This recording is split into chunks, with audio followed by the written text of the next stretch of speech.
नेपालमा युवाहरू छैनन् भन्ने होइन। समस्या के हो भने हामी जस्तो युवाहरूको क्षमतालाई देशभित्र कति प्रयोग गरिएको छ। म कम्प्युटर इन्जिनियर इन्फर्मेसन टेक्नोलोजी क्षेत्रमा विगत 1 दशकबाट काम गरिरहेको छु। आज इन्टरनेसनल युथ डे, म एउटा कुरा भन्न चाहन्छु। आजको युवाहरू फेसबुक, टिकटक र युट्युब मात्र चलाउने पुस्ता होइन।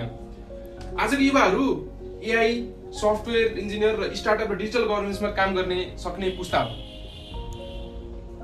त्यसैले युथ इम्पावरमेन्ट भनेको युवाहरूलाई राजनीतिक कार्यक्रममा मात्र होइन, युवाहरूलाई पोलिसी बनाउने ठाउँमा पुर्याउनु पर्छ, डिजिटल गभर्नेन्स बनाउने ठाउँमा युवा चाहिन्छ, टेक्नोलोजी र इनोभेसन्समा युवाहरू चाहिन्छ।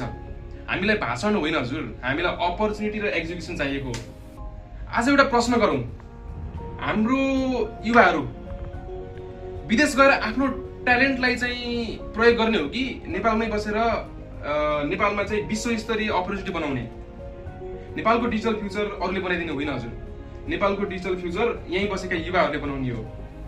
त्यसैले आज इन्टरनेसनल युथ डेको दिन तपाईँ हामीले विचार गर्न नै पर्छ। लागु औषध, कुलत, दुर्व्यसनीमा फस्ने बेला होइन।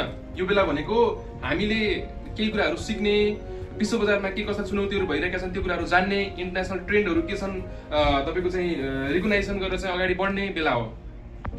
हामीले सबभन्दा सुरुमा नेपालमा युवाहरूलाई रोक्नलाई चाहिँ के कस्ता परिवर्तनहरू गर्नुपर्छ, विशेष गरी ब्रेन ड्रेनको लागि चाहिँ तपाईँको चाहिँ ब्रेन ड्रेन रोक्नको लागि चाहिँ के कस्ता नीतिगत तपाईँको चाहिँ परिवर्तनहरू गर्नुपर्छ, यस्ता कुराहरूमा ध्यान दिनुपर्छ।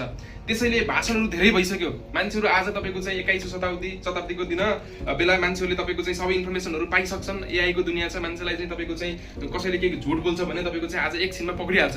त्यसैले युवाहरूलाई साँचो, युवाहरू भनेको मनको सच्चा हुन्छन्, युवाहरूलाई साँचो तरिकाले कन्भिन्स गर्न सकिन्छ र काम गरेर र एउटा केही कुराले प्रुभन गरेर कन्भिन्स गर्न सकिन्छ।